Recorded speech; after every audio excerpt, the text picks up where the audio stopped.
Shalom Aleichem Beshem Masya. Salam sejahtera bagi kita sekalian, salam murid Kristus. Apa jadinya kalau masa lalu sosok yang paling dihormati dalam Islam dibongkar secara terbuka di depan seorang santri? Sebelum menjadi nabi, Muhammad ikut dalam penyembahan berhala bersama-sama kaumnya. Saudara-saudara, kembali lagi kita di Al-Murid Kristus, tempat di mana kebenaran tidak hanya dicari, tetapi diuji secara terbuka. Kali ini kita akan menyelami salah satu diskusi paling panas yang mengejutkan dan sedang viral. Edis TV, di mana duduk berdialog dengan seorang santri membahas sesuatu yang sangat jarang disentuh. Ya, masa lalu Muhammad sebelum menerima wahyu. Siapa dia sebenarnya? Apa benar dia dulunya ikut dalam ritual penyembahan berhala bersama kaum Quraisy? Dan bagaimana seorang santri meresponnya? Kenyataan ini ketika semua data sejarah ditaruh di atas meja. Di video kali ini, kita akan menelusuri titik-titik rapuh dalam argumen sang santri, membeda logika Edis, dan saya akan memberikan analisis teologis secara bukti-bukti sejarah yang mungkin belum pernah Anda dengar.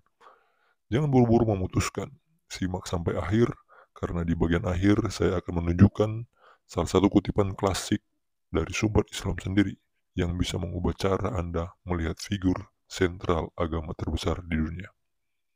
Muhammad dulu penyembah berhala? Reaksi jujur seorang santri. Siap menyelami lebih dalam? Mari kita mulai.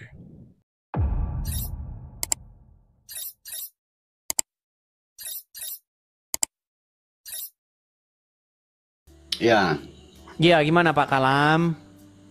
ya sehat-sehat walafiat. Ya, bagaimana Pak Kalam? Apa yang mau Pak Kalam sampaikan ini? Pak Kalam Indonesia Tengah ya? Ya, Indonesia Tengah. Berarti sudah jam setengah 12. Ya, sudah setengah 12 malam.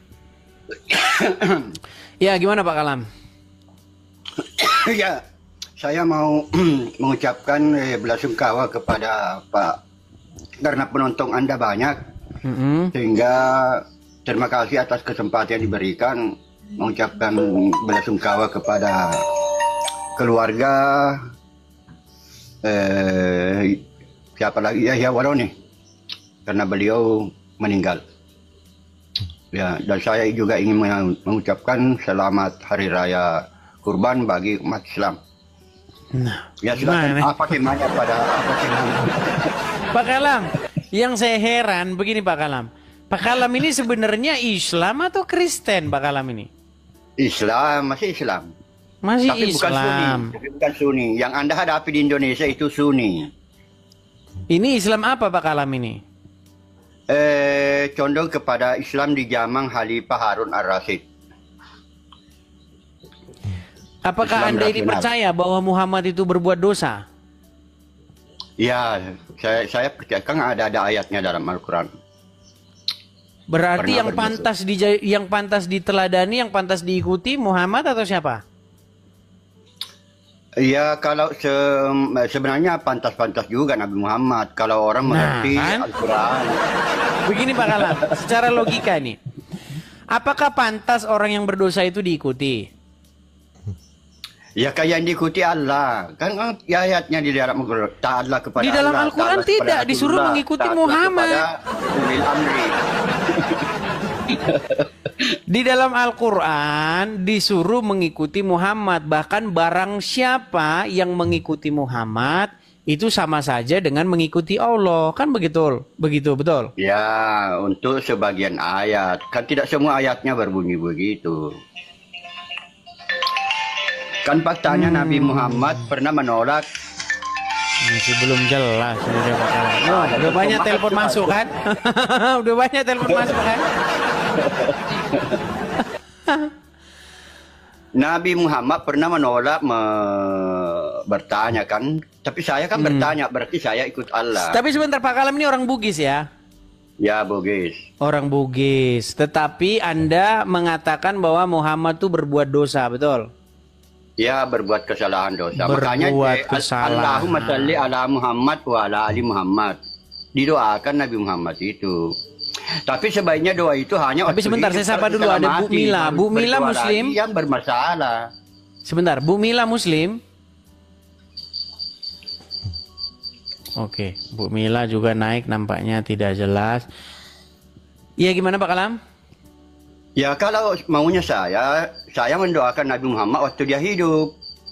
Sekarang? Tapi setelah meninggal, jangan. Karena kalau kita doakan sekarang berarti... Udah bunyi terus HP kan Pak Kalam kan?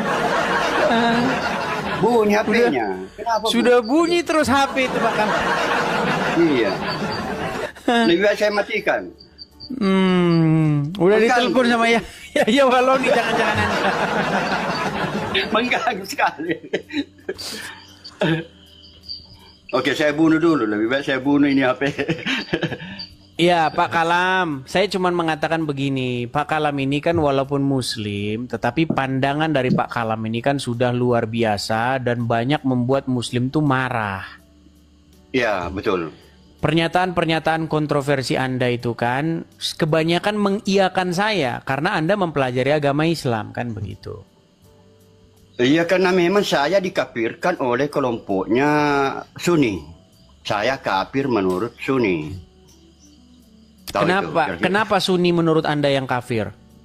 Tidak, saya yang dikafirkan oleh Sunni. Oke, tapi menurut Muhammad kan hanya ada satu golongan. Iya, hadis itu tidak terlalu...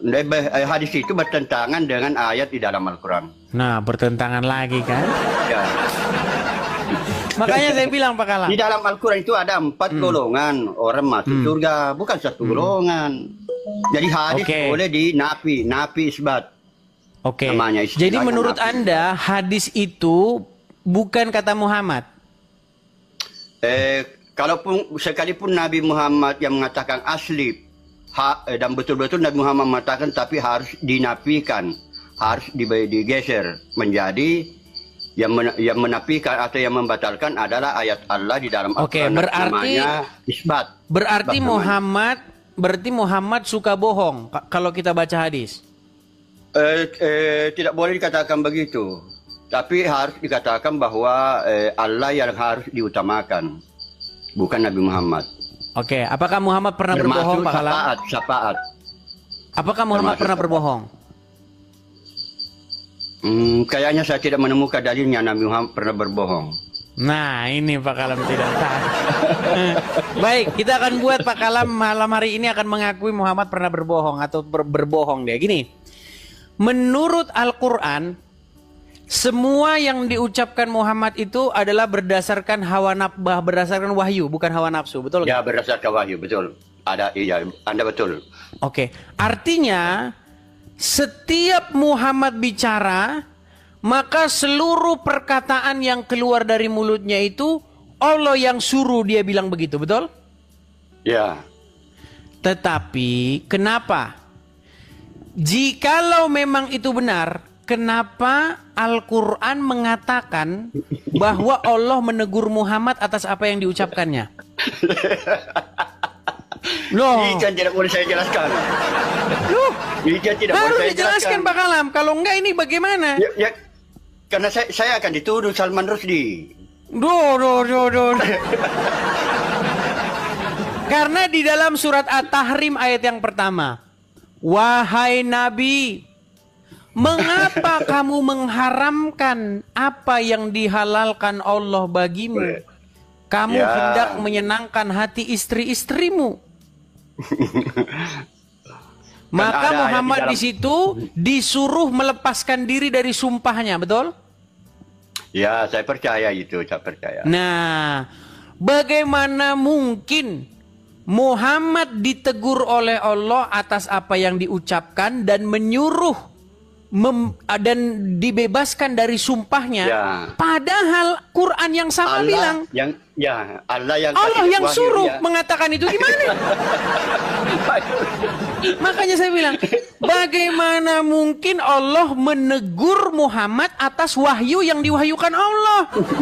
Makanya saya bilang, Makanya saya boleh bilang jelaskan. mustahil Tidak boleh Al-Quran ini dijelaskan. bisa dipercaya, Pak. Tidak boleh dijelaskan. Tidak boleh.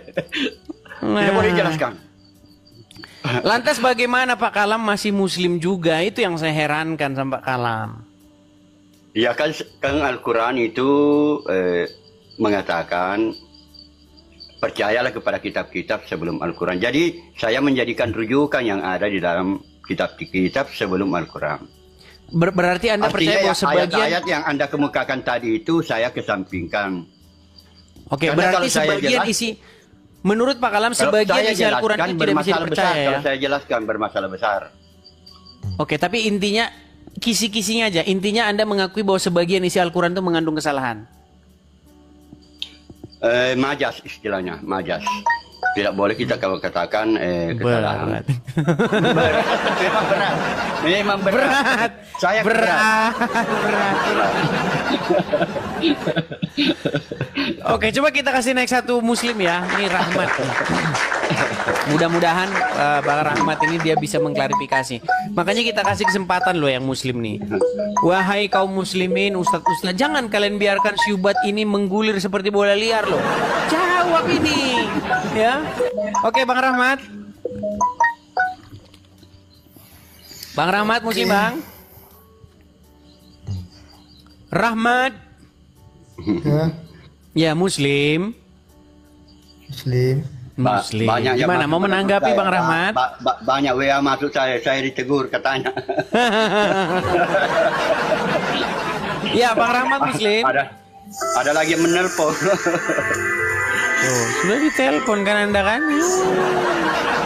Ayo, Rahmat silakan nyalakan kamera. Silakan Anda tanggapi nih. Muslim saya kasih kesempatan untuk meluruskan syubhat atau fitnah kalian anggap fitnah ini. Silakan. Silakan Rahmat. Rahmat Menelpon lagi. terdiam. Oke Rahmat, karena tidak mampu saya turunkan ya. Kita tidak paksakan ya. Ya. Kita naikkan lagi muslim, kita kasih naik tempoyak studio official. Makan tempoyak. Ada tempoyak saya jadi kangen makan tempoyak nih. Ya, tempoyak. Muslim, Izin Bang. Edis. Muslim, Bang. Bukan Bang. Izin mau ngasih tahu aja ada hal-hal yang tidak bisa disampaikan oleh Pak Ibnu Bang. Ya, Kan di betul. Indo. Kan di Oh Indo. iya. Ya, oke. Saya permisi Bang. Mohon maaf. Ya, saya pijit. Oke, makasih Bang Tempoyak, makasih. Ya. Saya paham. Oke, kita Kan kasih sudah naik ada, santri sudah TikTok. ada, malah ada hadisnya. Kalau semua itu dari Imam Abu Hurairah dengan Imam Al-Ghazali. Mm-mm. Imam Al-Ghazali mengatakan tidak semua ilmu itu mesti kita sampaikan kepada orang. Demikian pula Imam Abu Hurairah juga begitu. Demikian pula Yesus itu. Seingat saya Yesus juga mengatakan seperti itu. Jangan Oke, melempar santri mutiara TikTok. ke babi. Ya, Bang Santri Muslim Bang. Iya bang, kedengaran. Iya kedengaran. Muslim ya Bang. Alhamdulillah Muslim. Iya, sudah nyimak dari tadi Bang. Sebagian baru datang nih. Iya. Di dalam Al-Quran dikatakan Muhammad itu kalau ngomong dia tidak berdasarkan hawa nafsunya. Ya. Bener nggak? Betul. Kalau dia berbicara itu Mama yang adalah tuanya Allah tidak yang wahyu. menyuruh mengatakannya, betul? Betul. Sementara di dalam surat At-Tahrim ayat yang pertama, Muhammad ditegur atas apa yang keluar dari mulutnya, atas apa yang diucapkannya, bahkan dia disuruh membebaskan diri dari sumpahnya itu, betul? Lanjutkan saja. Tahu nggak? Nanti Anda nggak tahu. Anda tahu nggak? Lanjutkan saja. Kan ini diskusi. Anda bicara. Yang menjadi pertanyaan, aduh Pak Kalam udah diteleponin terus nih. Yang menjadi pertanyaan begini, bagaimana mungkin Anda percaya Muhammad mengucapkan sesuatu berdasarkan wahyu, tetapi di detik yang sama Muhammad ditegur atas apa yang diucapkannya? Ini yang bohong Allah Pak Muhammad, silakan. Oke, baik Bang Edis. sebelum saya menjawab, kan beberapa kali saya melihat live Bang Edis ya kan. Bang Edis selalu mengatakan bahwa Islam ini atau orang Islam di Indonesia sering mempersekusi atau menghina Kristen, betul kan? Itu yang pertama. Terus kalau misalnya Bang Edis buka mempersekusi dalam pengertian Ya. itu ketika orang Kristen bahas agama Islam. Oke. Jadi titik pembahasan saya, kalau misalnya memang Bang Edis melihat Islam, bukan Islam ya, orang Islam kurang baik, ya minimal Bang Edis lebih baik daripada orang Islam. Itu yang pertama. Oke, itu belum menjawab. Terus lanjut kita yang kedua. Memang Rasulullah Shallallahu Alaihi Wasallam berbicara bahwa yantiku anil hawa ila wahyu yuha. Tidaklah Rasulullah itu berkata kecuali dari Allah. Tapi tidak semuanya setiap Rasulullah katakan itu langsung dari Allah. Nah, karena Rasulullah juga manusia. Kan udah dibantai si Qur'annya. Ini bukan diskusi dong. Ini bukan diskusi dong. Sabar dong. Ayo. Loh, tadi Anda sudah bacakan surat loh. Kalau saya belum selesai bicara. Sebentar Bang, gini. Wa ma yantiqu anil hawa. Saya belum menjawab Bang Edis. Wa ila wahyu yuha. Saya belum menjawab. Ya. Lu udah Anda jawab. Anda bilang, "Oh, itu kan enggak semua." Lah, belum. Itu ada. Padahal udah dibilang. Bang Edis nih. Semua yang diucapkan Muhammad gimana sih? Sebentar. Oke, silakan. Ya. Nih. Bang Edis, paham nggak asal muasal turunnya itu? Karena Bang Edis bilang udah belasan tahun belajar tentang agama Islam, betul? Baik. Paham nggak asbabun nuzulnya? Saya jawab. Tadi kan Bang Edis ngebantah-bantah dulu tuh. Nah, kalau misalnya saya boleh menyelesaikan, Bang, kalau kita belajar kalau saya boleh menyelesaikan, nggak, tar dulu. Kalau saya boleh menyelesaikan bilang. Asbabul nuzul itu juga beda-beda. Pak Kalam, saya tanya Pak, ini Pak Kalam Muslim loh. Enggak. Sebentar, saya tanya Pak Kalam Muslim. Pak Kalam, saya orang pesantren itu beda-beda. Percaya, betul. Ya, beda. Artinya tidak sebentar, Bang Santri, ini diskusi apa sebenarnya? Artinya ada ulama yang mengkritik asbabun nuzul, ada ulama yang mengkritik asbabun nuzul. Bukan mutlak, sama dengan nahwu Arab. Tidak semua ahli nahwu Arab itu dipercaya sebagai bahwa dengan ilmu nahwu Arab orang sudah mengenal kebenaran. Begitu. Nahwu Arab itu gramatikal bahasa Arab, Pak. Ya, nahwu Arab itu gramatikal bahasa Arab. Ya, tapi itu kan arti belakangan baru muncul, belakangan baru muncul kan. Di zaman Nabi itu tidak ada ilmu nahwu Arab. Ya pasti nggak ada lah, gimana sih? Makanya jangan mengandalkan nahwu Arab untuk memahami kebenaran. Itu sudah dibahas oleh Imam Al-Ghazali. Makanya Imam Al-Ghazali itu mencari ilmu nih, saya boleh ngejawab nih. Namanya ilmu yang tidak bisa dibantah oleh manusia. Sudah pernah dengar ilmu yang tidak bisa dibantah oleh manusia yang disampaikan oleh Imam Al-Ghazali? Apa tuh? Nah, itu ilmu apa tuh? Oke, kita lanjutkan saja poinnya. Gini. Jangan berdebat. Oke, sebentar, saya kendalikan ya. Gini, intinya bahwa asbabul nuzul itu pun berbeda-beda. Ada yang bilang, saya belum jawab ya. Surat At-Tahrim, sebentar Bang. Surat At-Tahrim yang pertama aja itu asbabul nuzulnya beda-beda. Ada yang bilang Muhammad itu lagi pergi ke rumah Zainab. Di rumah Zainab dia disuguhi madu. Ya. Kemudian dia minumlah madu itu. Ketika dia sampai rumah, Aisyah dan Hafsah bersekongkol untuk mengatakan bahwa mulut Muhammad bau magofir. Kalau di sini bau petek atau bau jengkol.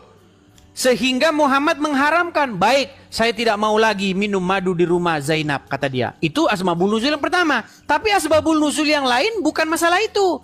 Masalah bagaimana Muhammad menggauli budaknya Hafsah yang bernama Maria Al-Qibtiyah. Ketika Muhammad menggauli Maria Al-Qibtiyah, kepergok oleh Hafsah bahwa dia gauli di ranjangnya Hafsah pada giliran Hafsah. Betul Pak Kalam? Ya. Iya. Beda-beda asbabul nuzul. Tersesuka hati orang yang mau mengarang cerita di balik itu. Gimana? Mau saya tunjukkan datanya? Ya, saya belum. Oke, silakan. Saya belum jawab. Silakan, loh. silakan, Ini dari tadi silakan. Bang Edi saya jawab gitu. Silakan. Diskusi apa Silakan. ini?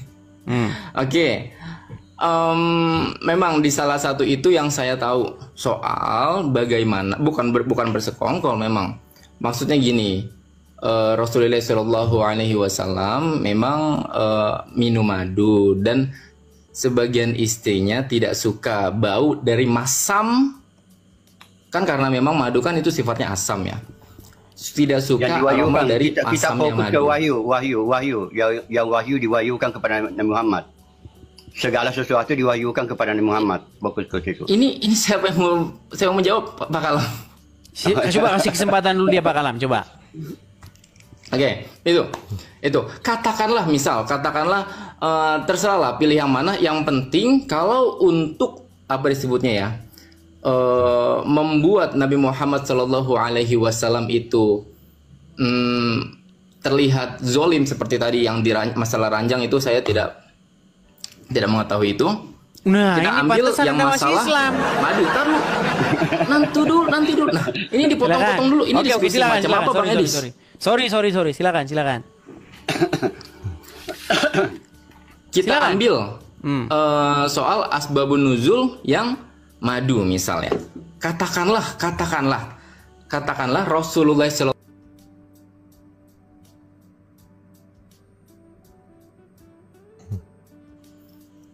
itu membuktikan bahwa Rasulullah Shallallahu Alaihi Wasallam itu jujur orangnya.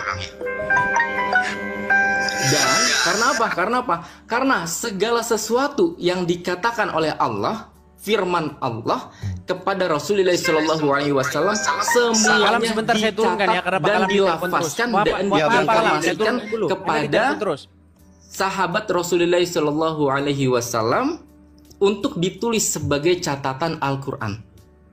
Saya ulangi, jikalau Rasulullah Shallallahu Alaihi Wasallam itu salah, kita katakan salah, misal ya, itu salah, misal mengharamkan sesuatu yang dihalalkan, berarti itu tandanya Rasulullah Shallallahu Alaihi Wasallam itu orangnya jujur. Karena ketika ditegur oleh Allah Subhanahu Wa Taala, mengapa engkau mengharamkan apa yang telah aku halalkan? Rasulullah tetap menyuruh sahabat Rasulullah Shallallahu Alaihi Wasallam untuk tetap dicatat di dalam Al-Quran. Jika Rasulullah Shallallahu Alaihi Wasallam itu tukang bohong, Rasulullah Shallallahu Alaihi Wasallam itu tidak jujur, maka sesuatu yang menyalahkan dia tidak akan katakan itu. Dia akan simpan di dalam dirinya saja dan tidak akan menjadi masalah. Bisa jawab? Karena sesuatu yang mendiskreditkan, yang ditegur istilahnya sama Allah Subhanahu Wa Taala, dia pasti akan malu istilahnya. Tapi Rasulullah Shallallahu Alaihi Wasallam jujur, apapun yang dikatakan atas firman Allah dia tulis. Baik, seperti itu. Saya tangkapi ya. Tangkapi. Silakan. Jadi Anda sebagai Muslim, padahal ini Anda udah santri nih, santri loh ya. Tapi Anda tidak pernah dengar asbabul nuzul itu mengenai Muhammad menggauli budaknya Hafsah. Belum pernah dengar? Silakan lanjut saja. Baik. Kita akan tampilkan ya teman-teman ya, karena kita itu kalau ngomong tidak pernah selain daripada berdasarkan sumber atau datanya umat Muslim sendiri ya. Perhatikan ya. Ini adalah kitabnya umat Islam, Tafsir Ibnu Katsir, mengenai surat At-Tahrim ayat yang pertama. Ya. Nih, Nabi, hai Nabi, mengapa kamu mengharamkan apa yang Allah menghalalkannya bagi kamu? Kamu mencari kesenangan hati istri-istrimu. Dan Allah Maha Pengampun lagi Maha Penyayang. Sesungguhnya Allah telah mewajibkan kepada kamu membebaskan diri dari sumpahmu. Nah ini, kita baca ya tafsirnya ya, perhatikan ya. Nih, ulama tafsir berbeda pendapat sehubungan dengan asbabul nuzul. Tadi Anda ngeyel sama saya kan masalah asbabul nuzul ya, yang melatar belakangi penurunan permulaan surat At-Tahrim ini. Menurut suatu pendapat, ayat ini diturunkan berkenaan dengan peristiwa Maryah Al-Qibtiyah. Lalu Rasulullah mengharamkan bagi dirinya yakni tidak akan menggauli. Jadi diharamin ini sama Muhammad ini, Maria Kiptia ini. Tadinya udah digaulin, tapi diharamkan sama Muhammad. Seperti biasa Allah, kalau soal Muhammad mengharamkan kaum wanita, Allah nggak seneng. Allah senengnya Muhammad itu harus. Oh, nggak boleh ada nada menghina gitu dong. Lu ini harus, ini ilmiah kan ya? Oke, baik. Enggak, ini ilmiah kan ya? Jadi nggak boleh Anda kait-kaitkan kemana-mana dong. Baik, tapi Aisyah loh Bang yang ngomong Bang. Aisyah ngomong bahwa Tuhannya Muhammad itu cepat menuruti hawa nafsunya Muhammad. Belum tahu juga kan? Tadi Anda bilang kalau soal perempuan. Loh, Aisyah yang Allah, ngomong Bang. Aisyah bilang bahwa Tuhannya Muhammad kalau itu pembahasan sangat silakan cepat pembahasan kalau soal saja. perempuan. Terus saya tanya sekarang saya tanya. Apa kesalahan dari apa yang dilakukan Rasulullah? Coba kita lihat kesalahannya. Oke, saya lanjutkan ya. Saya lanjutkan. Nih.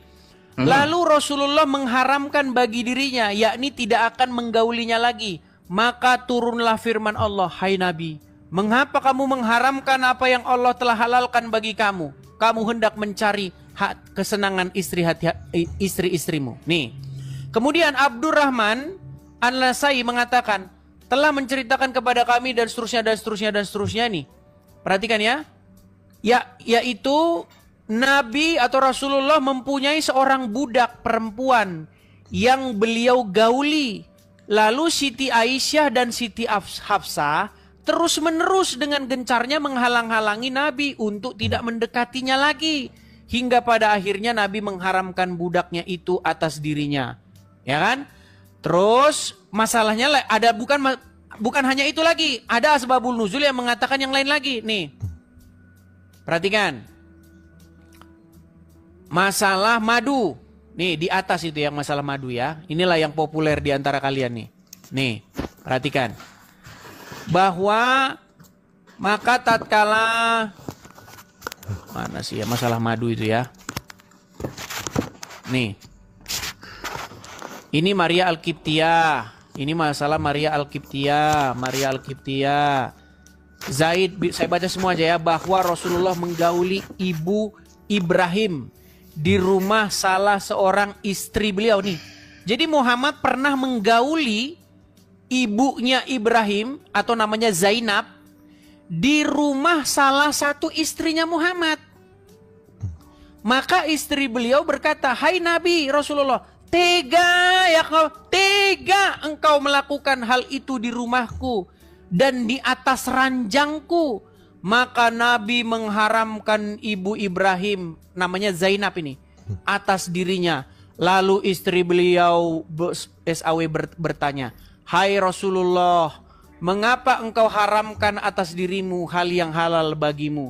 Dan Nabi bersumpah kepada istrinya bahwa ia tidak akan lagi menggauli budak perempuannya itu lagi. Maka Allah menurunkan ayatnya, hai Nabi, mengapa engkau mengharamkan? Nih, ada lagi riwayat lain mengatakan yang berbeda lagi. Beda-beda ini. Ada yang mengatakan madu, ada yang mengatakan ini, ada yang mengatakan beda-beda. Jadi jangan Anda bilang bahwasanya asbabul nuzul itu fix. Enggak, beda-beda. Yang lain bercerita bahwa Muhammad pernah mampir ke rumah Zainab, dia minum madu. Nah, kemudian dia pulang ke rumah istrinya bilang, mulutmu bau maghfir. Lalu Muhammad mengharamkan, saya tidak akan lagi minum madu. Banyak hal, Bang. Nah, yang saya permasalahkan di sini. Di sini kan Muhammad bersumpah bahwa dia tidak akan lagi mengharamkan menggauli perempuan itu, budak itu, betul? Betul? Betul nggak? Ya, katakanlah betul. Tetapi menurut Al-Quran, semua yang diucapkan Muhammad itu tidak pernah salah. Tidak pernah berdasarkan hawa nafsunya. Melainkan berdasarkan apa yang diwahyukan kepadanya sesuai dengan ayat Al-Quran. Surat An-Naml, surat An-Najm, ayat yang kedua sampai ayat yang kelima. Wa ma yantiqu anil hawa in huwa illa wahyu yuha. Tidaklah yang diucapkan Muhammad itu berdasarkan hawa nafsunya, melainkan berdasarkan yang diwahyukan. Betul? Nah, menjadi pertanyaannya sekarang. Itu wahyu. Iya, menjadi pertanyaan sekarang. Mengapa Allah menegur Muhammad atas apa yang terkeluar dari mulutnya Sementara yang keluar dari mulutnya itu tidak berdasarkan hawa nafsu, melainkan berdasarkan wahyu. Makanya saya bilang Bang, makin saya pelajari agama Islam, makin pusing saya dibuatnya. Ayo, silakan. Yang pusing yang di mana Bang? Yang pusing tuh yang di mana sih? Kan gini ya. Nggak Gini ya. nyambung. Kalau Nabi Muhammad SAW itu ingin menyenangkan para istri, maka dia tidak mau melakukan sesuatu yang tidak disukai oleh istri. Lalu langsung ditegur oleh Allah Subhanahu wa taala. Yang pertama, untuk menggauli seorang budak tidak apa-apa. Tapi karena Rasulullah SAW ingin menyenangkan seorang istrinya, maka beliau langsung mengharamkannya itu. Lalu ada hikmah di situ. Jadi segala sesuatu tindak tanduk Rasulullah SAW itu akan mendasari hukum-hukum Islam. Itu hebatnya Islam. Jadi kita bukan mencontoh sesuatu yang bukan manusia, kita mencontoh manusia yang bisa langsung kita adaptasi ke kehidupan kita sendiri. Bang Jadi, Santri, gini, Bang Santri, bukan itu loh yang kita bahas, Bang. Saya tidak memotong, sebentar dong. Tadi kan Anda bingung ya kan? Nah, segala tindak tanduk Rasulullah SAW ketika dia salah, berarti ya kalau misalnya Bang Edis TV mengatakan bahwa oke, Nabi Muhammad salah, ada konsekuensinya. Berarti Bang Edis TV mengatakan bahwa Al-Quran, apa yang disebutkan Rasulullah SAW atau Nabi Muhammad SAW itu benar adanya. Sampai-sampai sesuatu yang menegur beliau catatkan. Lalu ketika Rasulullah SAW menghukumi sesuatu dan itu salah, langsung ditegur oleh Allah Subhanahu wa taala. Karena ketika Rasulullah SAW langsung melantunkan, mengharamkan untuk menggauli budak, jadilah itu produk hukumnya. Haram untuk menggauli budak, makanya Allah tegur. Bang, untuk kayaknya kita nggak tidak nyambung loh, Bang. mengharamkan sesuatu yang dihalalkan. Nah, tadi kan pembahasannya itu tentang budak. Menurut Al-Quran, apa yang diucapkan Muhammad itu selalu benar, selalu berdasarkan wahyu. Apa yang diwahyukan oleh Allah. Nah, berdasarkan wahyu. Berdasarkan wahyu. Artinya ketika Muhammad ngomong, dia itu tidak ngomong berdasarkan hawa nafsu, betul? Bukan setiap pembicaraan, wahyu. Berarti kadang-kadang Muhammad ngomong salah. Firman Allah. Sebentar, berarti terkadang-kadang keluar dari mulut Muhammad sesuatu yang bukan wahyu. Betul. Berarti bertentangan dengan ayat Al-Quran bahwa wama yantiqu anil hawa. Loh, tidak bertentangan dong. Bilang, itu kan dibilang semua wahyu. yang diucapkan kecuali Muhammad berdasarkan wahyu. Wahyu itu adalah Al-Quran, Bang.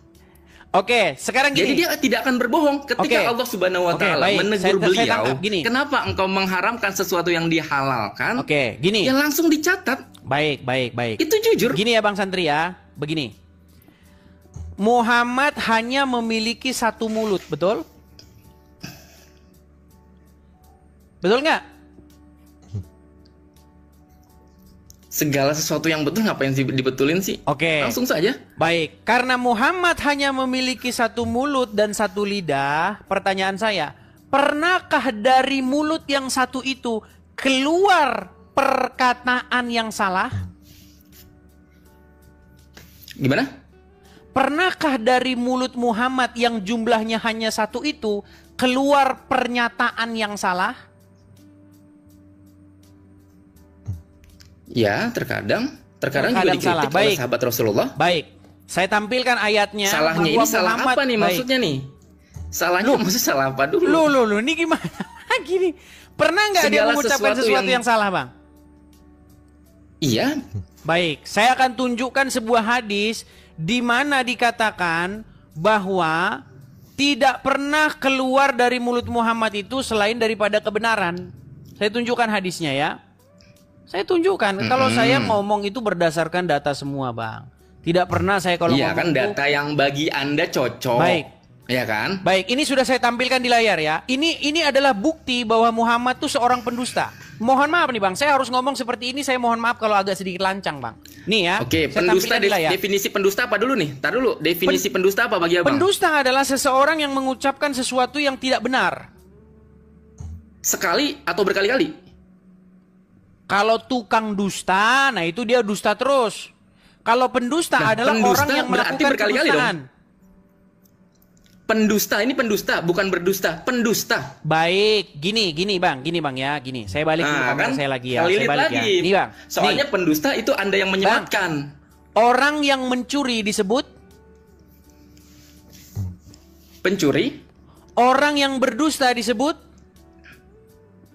pendusta. Nah, saya akan buktikan bahwa Muhammad seorang pendusta. Makanya tadi Mohon saya maaf, bilang, bang. pendusta itu apa indikatornya pendusta itu? Mengucapkan sesuatu yang tidak sesuai dengan fakta yang sebenarnya. Contoh. Sekali atau berapa kali? Waduh, ini bukan sekali dua kalinya, bang. Nah, Pe, sekarang itu saya tanya, merujuk kepada Abang pernah pelaku. berdusta Aduh, gak? gimana? Sekarang saya Bang, tanya, kita Edis belajar TV bahasa Indonesia pernah dulu berdusta ya. gak? Gini bang, kita belajar bahasa Oke. Indonesia dulu. Orang Bang Edis TV pernah berdusta gak? Saya tanya. Pernah. Pendusta berarti. Ya, ketika pendusta dalam pengertian saya mengucapkan sesuatu yang bohong itu atau pelaku dari orang yang berdusta. Berarti pendusta berarti Bang Edis pendusta. Iya dong, semua orang itu Nah, pendusta seorang karena pendusta pernah melakukan dusta. ngapain mendustakan orang-orang yang lain? Gimana caranya kita percaya sama orang pendusta? Maksud dari itu adalah orang yang melakukan pekerjaan. Contoh, pelaut, orang yang melakukan pekerjaan melaut. Pencuri, orang yang melakukan pekerjaan mencuri. Pendusta, orang yang melakukan pekerjaan berdusta. Kan kita udah belajar bahasa Indonesia bang zaman SD. Jangan-jangan Iya, abang berarti definisinya boleh disematkan oleh Bang Edis TV. Bang Edis TV pendusta. ketika maknanya itu adalah pelaku, jawabannya iya. Iya kan? Ya sudah. Iya. Terus Nah sekarang Kenapa saya harus percaya? Baik, sama sekarang Bang Edis saya TV, balikan. seorang pendusta. Saya akan buktikan bahwa Muhammad melakukan satu perbuatan dusta. Sebentar saya balik supaya saya tidak badan saya menutup tulisannya. Nih, ini dalam sebuah hadis ya bang ya. Saya bacakan ya. Dari Abdullah bin Amru. Beliau berkata, awalnya saya menulis segala sesuatu yang saya dengar dari Rasulullah Shallallahu Alaihi Wasallam. Saya ingin menghafalnya. Lalu kabilah Quraisy melarang saya. Seraya berkata, kamu menulis segala sesuatu yang kamu dengar dari Rasulullah SAW. Sementara beliau itu hanyalah manusia. Berkata dalam keadaan emosi dan ridho. Lalu saya tinggalkan menulis hadis. Kemudian saya sampaikan hal itu kepada Rasulullah SAW. Lalu beliau menunjuk dengan jari ke mulutnya. Seraya bersabda, perhatikan, jari dia ditunjuk ke mulut dan berkata, tulislah, demi zat yang jiwaku berada dalam genggaman tangannya. Dia udah bersumpah ini bang, hati-hati ya, dia udah bersumpah. Tidaklah keluar darinya, maksudnya dari mulut yang ditunjuknya itu, kecuali kebenaran. Saya tanya satu kali lagi kepada Anda. Pernahkah keluar dari mulut Muhammad selain daripada kebenaran? Tidak. Tidak Selalu pernah. kebenaran. Berarti semua yang keluar dari mulut Muhammad adalah benar, betul? Betul. Baik, kalau begitu, mengapa Muhammad ditegur oleh Allah atas apa yang keluar dari mulutnya? Itu, nih, titik beratnya itu bang. Titik poinnya itu, ketika Rasulullah Shallallahu Alaihi Wasallam ada salahnya, langsung Allah tegur. Berarti yang diomongin Muhammad tidak benar. Karena seluruh yang diucapkan dia tidak mungkin salah. Gimana? Saya ngomong, dia ngomong. Saya ngomong, Anda ngomong. Oh silakan, Gimana? silakan. Tadi Anda ngomong, saya diam. Silakan. Itu berarti, nih Biang, dengarkan dengan apa ya? Dengan, ya kita kosongkan dulu gelas gitu loh. Jangan ada tadi benci segala macam. Itu berarti bang, saya ajarin ya. Ketika Rasulullah Shallallahu Alaihi Wasallam ada kalanya salah berbicara, maka Allah akan langsung menegurnya. Berarti di luar teguran-teguran Allah kepada Rasulullah itu semuanya benar. Bang, barusan tadi Anda bilang Semua yang keluar dari mulut Muhammad Bener. tiada lain, Bener. tiada bukan, hanyalah kebenaran. Bener. Lalu bagaimana mungkin Muhammad menegur apa yang terucap yang keluar dari mulutnya, sementara yang keluar dari mulutnya benar? Kan Muhammad ditegur, mengapa engkau Muhammad mengharamkan apa yang dihalalkan bagimu? Karena kamu hendak menyenangkan hati istri-istrimu. Dia kan bersumpah itu sama istrinya. Nih, Aku nih, bersumpah, dengerin ya, katanya, dengerin ya. demi Allah, Dengerin ya, aku dengerin. haramkan Maria Kipti. Dengerin, oke. Artinya yang keluar Oke. dari mulut dia itu, kalau kita merujuk kepada Quran, adalah wahyu. Bukan berdasarkan hawa nafsunya. Kalau merujuk kepada hadis, tidak keluar dari mulutnya kecuali yang benar. Sementara menurut Al-Quran, Muhammad ditegur atas apa yang terucap dari mulutnya. Artinya Allah menegur Muhammad atas apa yang diwahyukan kepada Muhammad. Udah. Berat, saudara-saudara. Udah belum? Bukan Silakan. berat, udah belum. Nanti saya Silakan, ngomong ikut silakan. ngomong. Silakan. Gini, apa yang dilakukan oleh Rasulullah, ya, apa yang dilakukan Rasulullah itu totally tidak ada salahnya. Ketika Rasulullah mengharamkan sesuatu yang tadi ada asbabun nuzulnya, ya, kita ambil soal madu. Itu beliau mengharamkan hanya untuk diri sendiri. Beliau mengharamkan untuk diri sendiri, bukan umatnya. Jadi sebenarnya beliau juga nggak salah. Kesalahan kecil saja Rasulullah langsung ditegur oleh Allah Subhanahu wa taala, yang notabene itu pun bukan kesalahan karena beliau hanya mengharamkan sesuatu untuk dirinya sendiri. Berarti salah nggak yang diucapkan bukan dia? kepada umatnya. Berarti salah yang diucapkan Dan dia. itu karena Rasulullah Shallallahu Alaihi nggak salah karena Rasulullah Shallallahu Alaihi nih di dalam Islam Kalau itu nggak salah, tidak kenapa ditegur? apa-apa kita mengharamkan sesuatu terhadap sesuatu, tetapi tidak mengubah hukum syariatnya. Kalau ditegur itu karena salah atau karena benar? Karena sayang, bukan karena salah. Jadi karena salah atau karena benar? Saya bilang itu pun nggak salah apa yang dilakukan Rasulullah. Sendiri nih, Bang. Bang, Nggak ada yang tapi menipu. gini Bang ya, abang santri itu Bang, orangnya ganteng, cocoknya jadi Kristen. Berhentilah Bang ngikutin Muhammad Bang. Kurang Lah, bagaimana? justru karena saya ngikutin Nabi sudah Muhammad, saya menunjukkan ngikutin Kristen dalil-dalil, juga. dasar-dasarnya. Kurang bagaimana loh? Mm-mm. Coba. Terus Saya hanya mengatakan kepada Anda, kalau Anda percaya kepada Muhammad, pasti saya percaya di hati kecil Anda sedang menipu diri sendiri. Yang disuruh diikuti, yang pantas diikuti Bang, yang pantas dijadikan suri tauladan, itu hanyalah Yesus. kenapa tuh? Kenapa? Saya nanya. Karena Kenapa dia Yesus tidak harus dijadikan melakukan- suri tauladan? Karena dia Sementara tidak dia melakukan Tuhan, bukan kesalahan. manusia. Gimana? Kan kita kan harus mengikuti Yesus nih ya, katanya, kata Anda. Ya kan, layaknya kita mengikuti Yesus. Kenapa? Sementara kita itu harusnya mengikuti yang sesama manusia. Tapi kan Yesus itu Tuhan. Gimana kita mengikutinya? Waduh, ini dia lagi-lagi. Bang, Nah, kan kita diskusi. oke, baik. Anda percaya Allah itu Tuhan nggak? Nah, kok jadi ke saya lagi? Tadi kan lagi Kan diskusi statement Yesus Anda nih. ini gini Bang, statement Anda ini kontradiksi dengan apa yang Anda imani. Anda kan bilang, Enggak. sebentar Bang, tadi kan Anda udah Enggak, bicara tadi- nih. Tadi kan Anda udah bicara, kasih gantian dong. Jadi melenceng, Gini. Bang. Anda kan bilang, Yesus itu kan Tuhan. Bagaimana kita ikuti dia? Dia kan Tuhan. Kan itu statement Anda.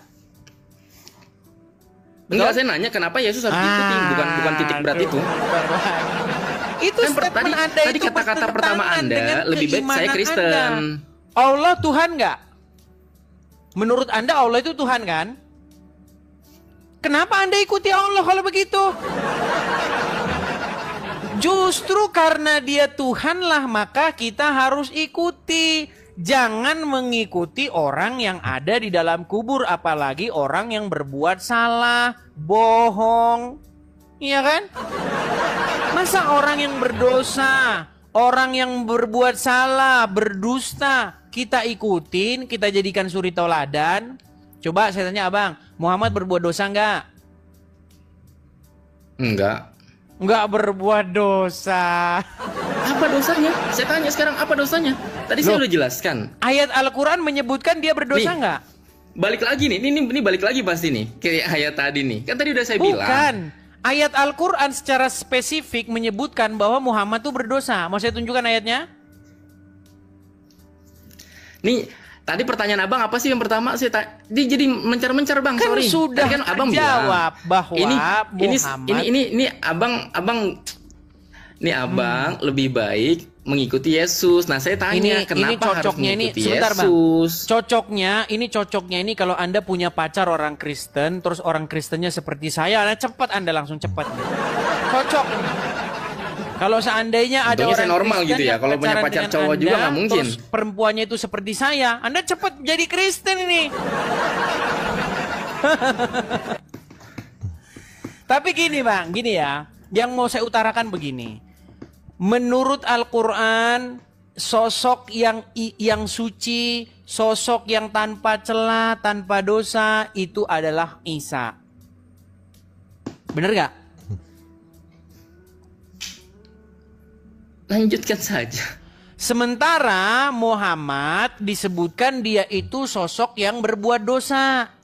Al-Quran yang bilang Muhammad tuh berbuat dosa. Nah, menjadi pertanyaan, mana yang lebih pantas untuk kita ikuti, kita jadikan suri tauladan? Apakah yang berbuat dosa, apakah yang tidak berbuat dosa? Coba saya tanya dulu secara logika.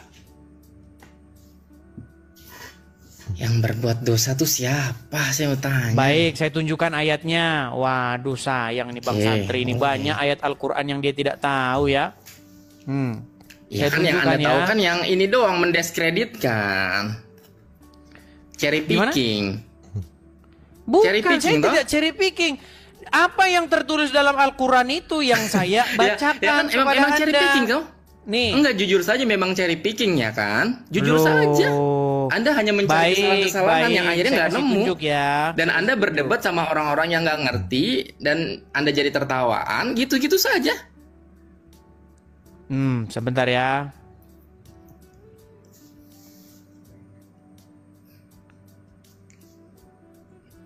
No, Saya tunjukkan jadinya ayatnya. di bawah tuh cabul Itu nggak ada dosa di dalam katanya. Quran. Di bawah tuh ada komen. Di bawah ada komen cabul nggak dosa. Padahal Rasulullah Shallallahu Alaihi Wasallam itu bukan berbuat cabul. Kalau menggauli seorang budaknya memang diperbolehkan. Nah, harus dijelaskan juga, Bang Yedis harus jadi yang adil ini. Baik, saya tunjukkan ya.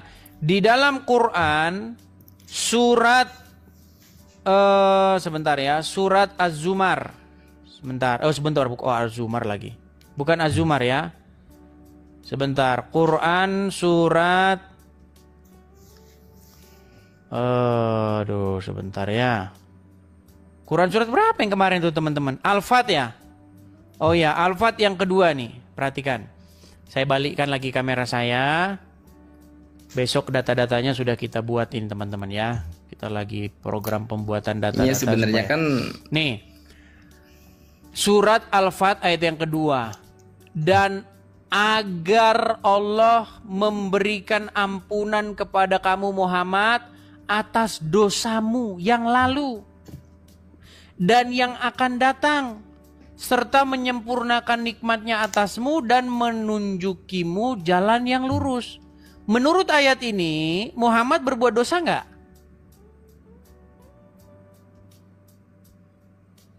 Tidak ada yang mengatakan Muhammad buat dosa. Loh, kalau begitu kenapa dibilang katanya memberikan ampunan atas dosamu yang dulu?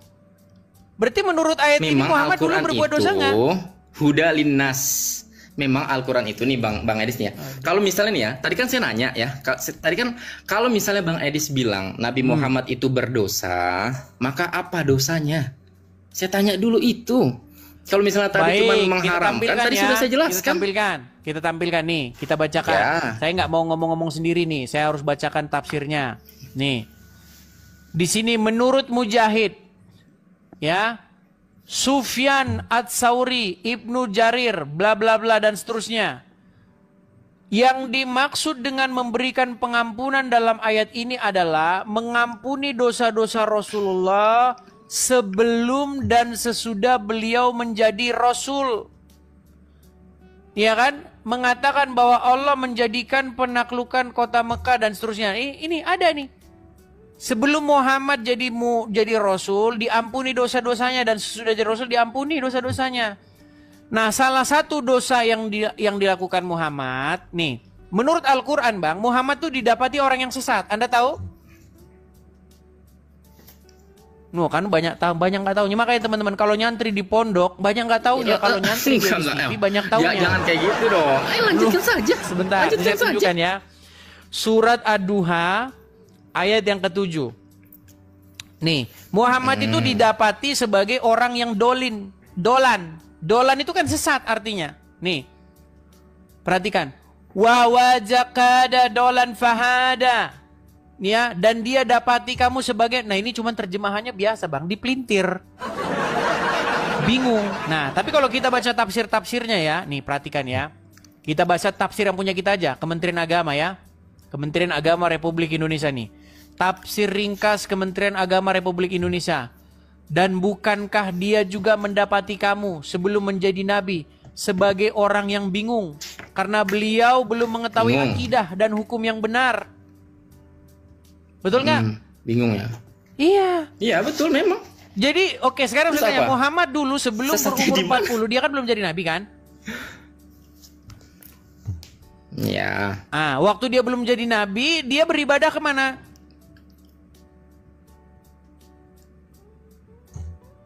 Bersama dengan kaumnya, betul? Orang-orang Quraisy, betul?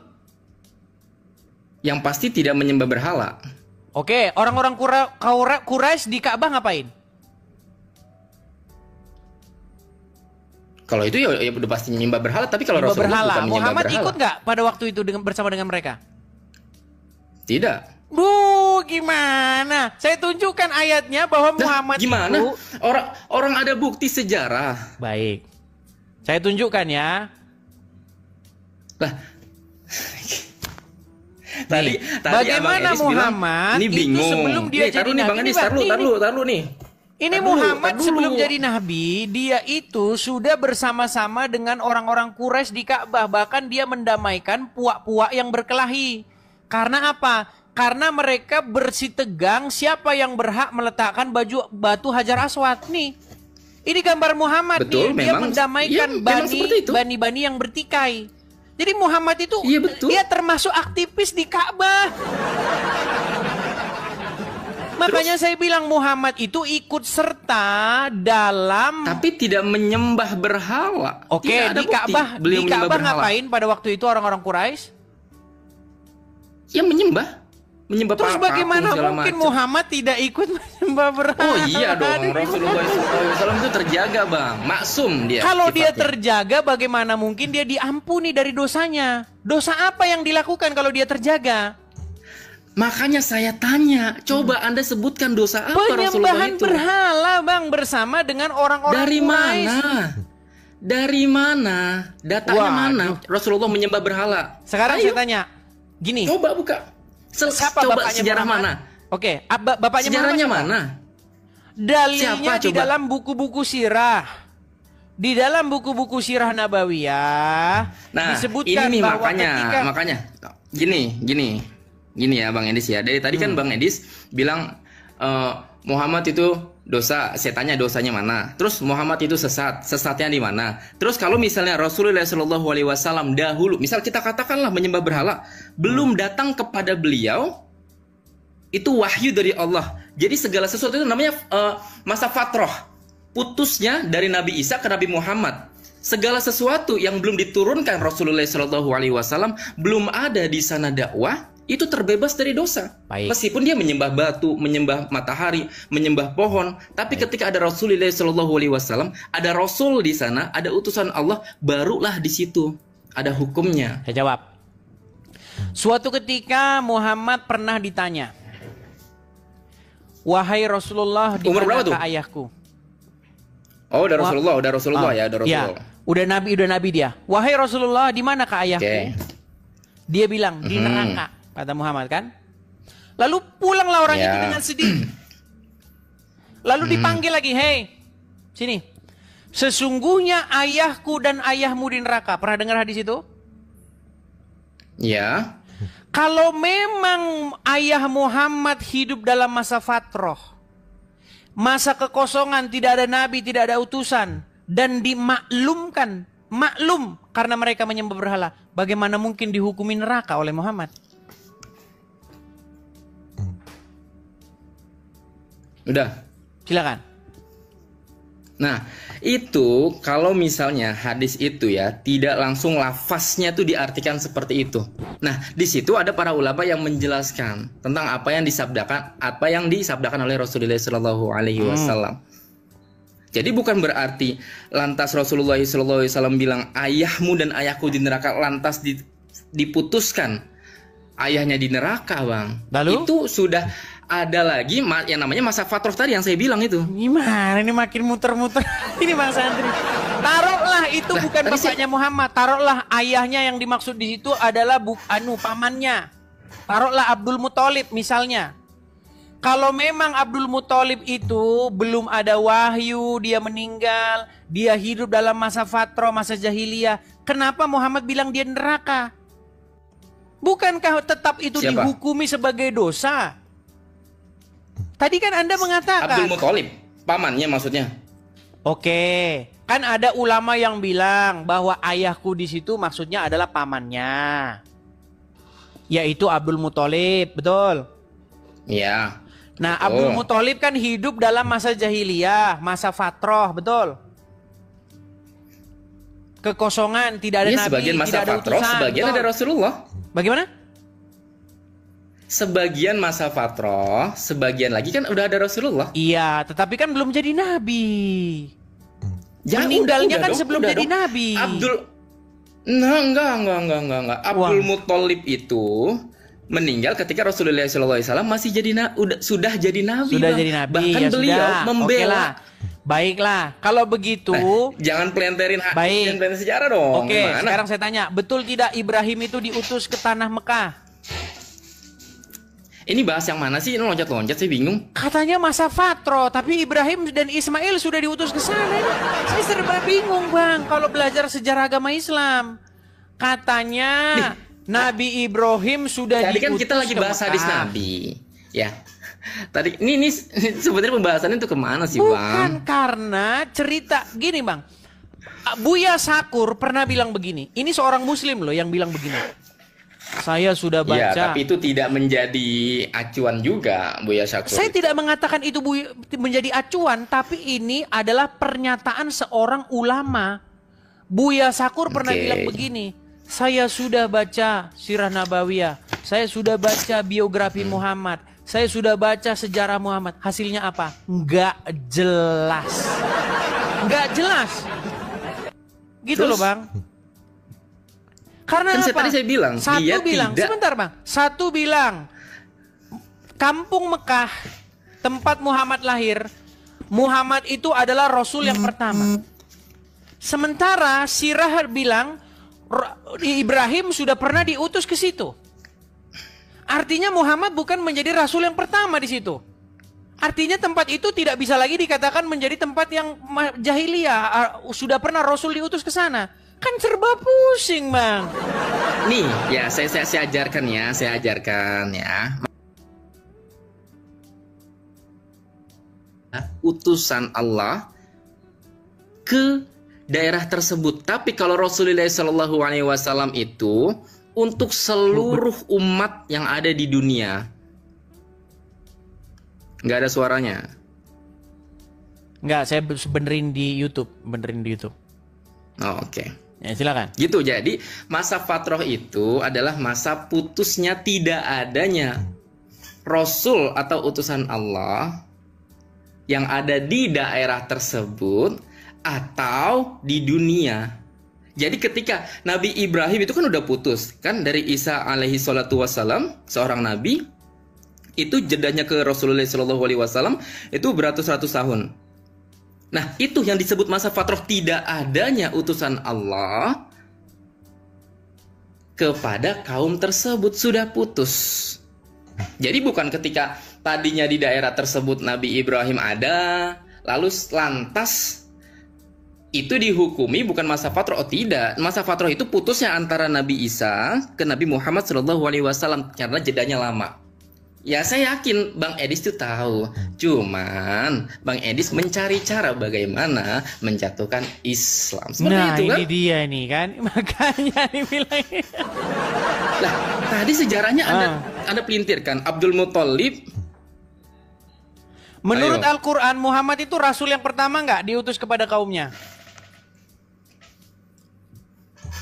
Rasulullah itu bukan diutus untuk satu kaum, untuk satu dunia, Bang. Kecuali Nabi Isa. Itu bertentangan Nabi dengan Isa itu ayat hanya satu Al-Quran. kaum. Bang, adakah seorang rasul diutus kepada kaum yang berbahasa lain?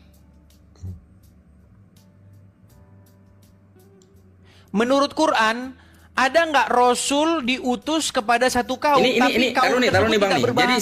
Jadi itu. tuh saya bingung gitu ya. Ini pembahasannya tuh nggak secara apa ya? Nggak secara runut gitu. Nah, Nih, dibahas saya ini. tunjukin ya Sekarang dalilnya bahas Bang ya. itu. Tadi kita belum meyakinkan bahwa Abdul Muthalib itu sebenarnya masa fatroh atau bukan. Kita tuh harus kalau misalnya diskusi ya, ada goalsnya juga. Oh oke, berarti pembahasan ini sudah terjawab. Oh oke, berarti kesimpulannya seperti ini. Meskipun kita berdua tidak ada kesepakatan, itu nggak apa-apa. Oke, sekarang begini. Ayah Muhammad siapa namanya? Abdullah. Betul tidak ketika Muhammad lahir, Muhammad itu ditebus dengan sekian ratus onta supaya dia bebas dipersembahkan kepada berhala di Ka'bah? Tidak. Waduh. Ternyata abang ini santri. Nah, ini pembahasannya beda lagi. Ini oke, pembahasannya beda lagi. Saya bingung, Bang. Bukan, itu menjadi bukti bahwa Muhammad gini ya. itu. Gini Bang, sebentar. Sebenarnya Bang, keluarga Tar dulu Bang. itu Ini adalah jadinya kayak gini nih. Ya, taruh Bang Edis. Sorry. 1 menit. Bang Edis tadi nanya dari pertama sampai ke berapa nih pertanyaan ini? Jadi istilahnya kalau bisa saya jawab, Bang Edis cari lagi nih. Enggak mutusin dulu nih.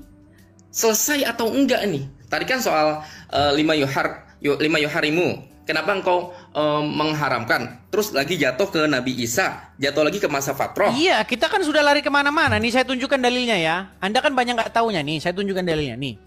Kisah Nabi Muhammad dan Abdul Muthalib tebus Abdullah dengan 100 onta. Nih ya, saya bacakan. Nih ya, perhatikan ya. Saya bacakan. Bukan saya yang nggak nyambung, Bang. Memang ini di Bang Edis nih pertanyaan loncat-loncat. Lu sebentar nih. Jadi saya istilahnya saja penuhnya ya. Sudah Saya terjawab. Sudah saya tampilkan terjawab. penuhnya ya.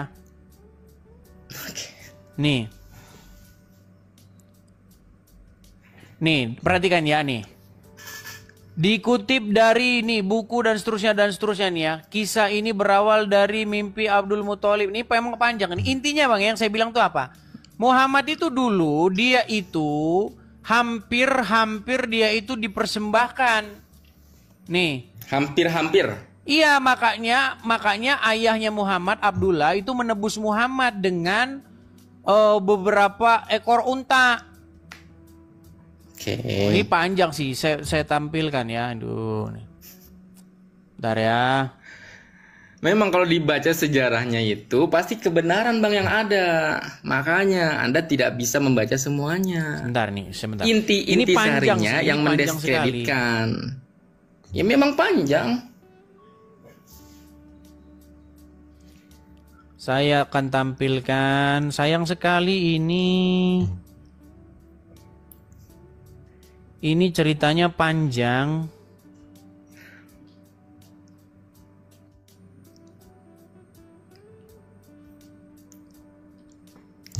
Nih, ini cerita-cerita moyang-moyang Muhammad nih.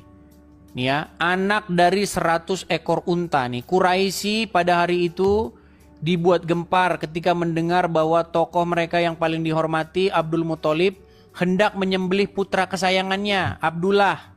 Nih, Quraisy pada hari itu nih ya, hendak menyembelih salah satu anaknya Abdullah. Tak hanya para pembesar Quraisy yang berusaha mencegah sang tokoh, tetapi juga anak-anak mereka sendiri yang tak lain merupakan teman-teman dari Abdullah. Nih, demi Allah, jangan engkau sembelih dia, setidaknya sampai engkau bisa mendapatkan alasan untuk mengurungkan niatmu itu dan seterusnya nih. Akhirnya apa? Akhirnya ditebus, tidak jadi menyembelih itu. Ya, akhirnya ditebus dengan onta. Artinya apa? Keluarga Muhammad ini adalah keluarga pengurus Ka'bah, tempat penyembahan berhala itu. Bener nggak? Bener nggak? Anda yang ngomong, Anda yang gimana sih? Loh, Lanjutkan saja. terus bagaimana dia bisa melakukan hal-hal yang sedemikian ini kalau nenek moyang Muhammad itu bukanlah bagian daripada ritual-ritual penyembahan berhala di Ka'bah ini? Oke, terus titik masalahnya di mana, Bang Nah, Edis? titik masalahnya begini. Makanya kita bicara logika ya. Coba kita jangan bahas dogma dulu. Gini. Muhammad kan hidup di dalam sebuah masyarakat dan dia hidup termasuk orang-orang yang berpengaruh di kaum Quraisy, di kabilah Quraisy, itu betul? Ya, betul. Nah, pada waktu itu umur 0 sampai umur 39, Muhammad pernah ke Ka'bah nggak? Lanjutkan saja sesuai sejarah Saya yang Anda tanya tahu. dulu, biar kita nggak debat kusir. Saya tanya, ketika Muhammad umur Anda kan 0, versi Anda sejarah sendiri, silakan. Ini kan diskusi, Bang. Silakan ini Anda. saya tanya Anda- supaya saya tidak subjektif. Saya tanya Anda, waktu umur 0 sampai umur 39, pernahkah Muhammad ke Ka'bah? Saya nggak tahu. Nggak tahu. Lah, titik salahnya di mana? Ya Bang? jangan Saya nanya dipaksakan titik Bang, salahnya. kalau nggak tahu. Oke lah Bang, Paham ini sejarah. sehubungan kita ada yang paham sirah nabawiyah, ada yang kita mengkaji sesuatu yang beda. Jadi ada kelas-kelasnya sendiri kalau Ya, seorang Islam menurut itu, Bang. buku-buku sirah, Muhammad itu bahkan dia itu mendamaikan pihak-pihak yang bertikai. Siapa yang berhak untuk meletakkan Hajar Aswad? Perang mereka. Oke. Akhirnya Muhammad ambil ide supaya pihak sana pegang kain, pihak sini pegang kain, ditaruhlah batu itu di tengah. Lalu dia melakukan ide itu supaya batu Hajar Aswad itu sama-sama diletakkan dan mereka tidak bertikai. Artinya Muhammad Hebat itu tuh ya, aktivis Nabi Muhammad ya. Ka'bah. Mustahil dia bisa kayak gitu kalau Nabi dia bukan Muhammad hebat aktivis ya, Ka'bah. idenya brilian ya. Nabi Gimana? Muhammad idenya brilian ya untuk mendamaikan berarti ya. Mau Sudah dari idenya muda ya. berlian atau apa, Muhammad adalah akui dulu. bagian. Akui dulu Ya idenya udah, dalam ya sejarah sudah. itu Ya, saya tercatat akuilah, saya akui. jenius. Saya mengakuinya bahwa Muhammad ikut andil di dalam ritual-ritual orang-orang Quraisy sehingga Dengan idenya yang jenius. Muhammad bagian daripada ritual-ritual tersebut. Dan umat Islam mengatakan bahwa sebelum Muhammad jadi nabi, Ka'bah itu tempat penyembahan berhala. Kesimpulannya Muhammad bagian daripada umat yang nyembah berhala itu. Dan tidak ada sejarah yang mencatat bahwa Rasulullah mudanya menyembah berhala. Terus kenapa dikatakan Allah mengampuni dia dosanya yang lalu? Dosa apa itu? Saya tanya dari tadi tuh Bang. Nah Bang Edis juga bertanya kan, apa dosa Iya, Rasulullah? makanya tiada lain tiada bukan Apa? dosa Makanya saya penyembahan tanya berhala. kalau Bang Edis nggak tahu. Ini coba saya tanya sekarang. Apa dosanya? Saya tampilkan apa saja datanya ya. sesatnya? Apa bingungnya? Kan dari tadi Bang Edis belum ketemu nih Bang. Baik. Masalahnya setiap saya tunjukkan Bang, abang itu dari tadi tuh ngeles. Nih. Nah, kan abang memang bertanya, saya menjawab. Kalau ditafsirkan, ya seperti apa? Ditafsirkan oleh seseorang yang nggak tahu Saya tidak pernah maksud menafsir. dan tujuannya. Itu adalah tafsir Enggak, makanya daripada kan- umat muslim sendiri. Gimana? Bahwa Muhammad itu dahulu dia didapati sebagai seseorang yang tidak mengerti akidah, tidak tahu agama Islam.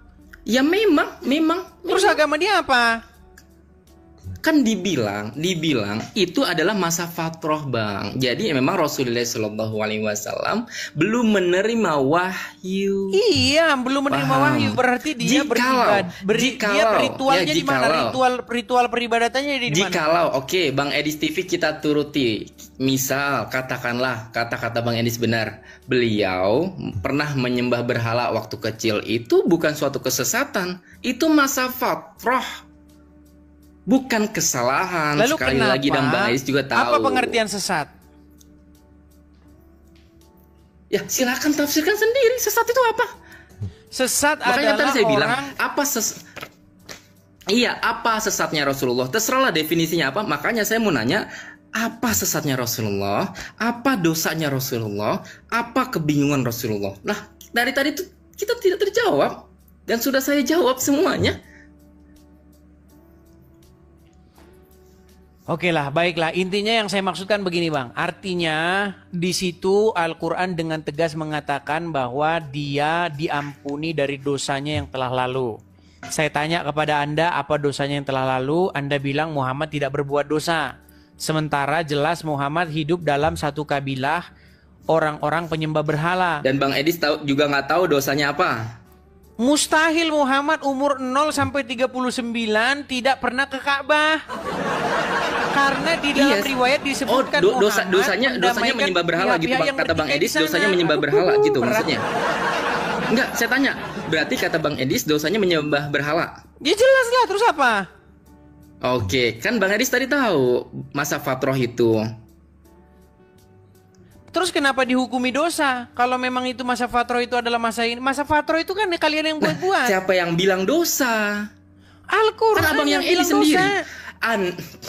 Lu gimana? Di situ dikatakan nggak Rasulullah karena Rasulullah menyembah berhala. Itu kalau gitu dosa apa? Yang dilakukan alasannya? dosa apa? Nah, maka itu saya tadi tanya, kalau kata Bang Edis dosa apa? Kalau dosa itu setelah Rasulullah Shallallahu Alaihi Wasallam itu menjadi Rasulullah, terus membuat kezaliman, itu baru yang namanya dosa, Bang. Oke, Anda pernah tahu Muhammad sujud bersama-sama dengan orang-orang para penyembah berhala menurut Al-Quran? Tidak. Waduh. Nah, gimana ini masih sih? banyak sekali, Bang, Beda yang lagi Anda tidak pembahasannya. tahu. Besok saya angkat tema itu. Tapi yang tadi enggak, tar dulu. Bang Edis juga segalanya nggak tahu. Loh. Tadi saya nanya ya, ini saya sudah mau urutkan jam Bang 12 pertanyaan-pertanyaan malam. yang Bang Orang-orang Edis juga sudah pada istirahat. Gini, besok datang kemari, saya akan angkat sebuah tema di mana ada ayat-ayat setan di dalam Al-Quran. Di mana setan telah menginspirasi Muhammad sehingga Muhammad beserta para kaumnya sujud bersama-sama para penyembah berhala. Lu sujud nih ngapain? Coba tunjukkan ayatnya. Waduh, ya besok biar umat selalu mantengin channel ini. Makanya jangan lupa follow Edis TV. Ya, tapi Bang Edis di kesimpulan ini juga harus mengakui bahwa Rasulullah otaknya jenius ketika mendamaikan kabilah. Itu besok lah. Oke, Bang ya. Bang Santri, kita lanjutkan lagi besok, oke? Oke. Siap, oke. Makasih Bang Santri. Selamat malam. Besok saya akan angkat tema itu di mana Muhammad bersama-sama dengan orang-orang penyembah berhala, mereka sujud bersama-sama dan di situ wahyunya dirubah. Oke, selamat malam Bang Santri TikTok. Terima kasih.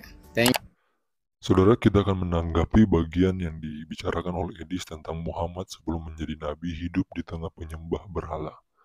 Sahabat Al-Murid, sebelum kita menanggapi, mari kita lihat fakta sejarah berikut ini. Fakta sejarah pertama, Muhammad lahir di Mekah sekitar tahun 570 Masehi. Saat itu masyarakat Quraisy dikenal sebagai kaum penyembah berhala. Bukti sejarahnya terdapat di dalam Sirah Nabawiyah Ibnu Ishaq. Muhammad muda mengikuti pamannya yang dalam berbagai upacara Quraisy, termasuk kegiatan tahunan di Ka'bah di mana berhala-berhala dipuja. Tidak bisa dipungkiri bahwa masa mudanya dipengaruhi oleh sistem kepercayaan politeis. Bahkan dalam beberapa riwayat, Muhammad ikut berdagang dan mengambil sumpah atas nama dewa-dewa Quraisy. Analisisnya adalah bukan soal menghina, tapi ini soal fakta sejarah. Bagaimana mungkin seorang yang pernah aktif dalam budaya berhala tiba-tiba menyatakan diri sebagai nabi utusan Tuhan yang Maha Esa tanpa proses pertobatan yang jelas? Dalam dialog yang kedua, kita melihat juga santri terlihat bingung bagaimana mau menjawab pernyataan-pernyataan dari Edis. Dia hanya mencoba untuk memberikan argumen-argumen yang tidak punya dasar. Itu benar, setiap orang bisa berubah. Tapi perhatikan ini, apakah Muhammad pernah secara eksplisit menolak berhala-berhala yang dulu pernah ia hormati sebelum menerima wahyu? Tafsir Al-Qurtubi dalam surah Ad-Duha 93 ayat yang ke-7, dan dia mendapatimu dalam kesesatan lalu dia memberi petunjuk. Banyak ulama mengartikan ini sebagai kesesatan dalam hal keyakinan, bukan hanya kehidupan sosial. Jadi, sumber Islam mengakui bahwa Muhammad berada dalam kesesatan, dan itu sebelum dia mengklaim mendapat wahyu.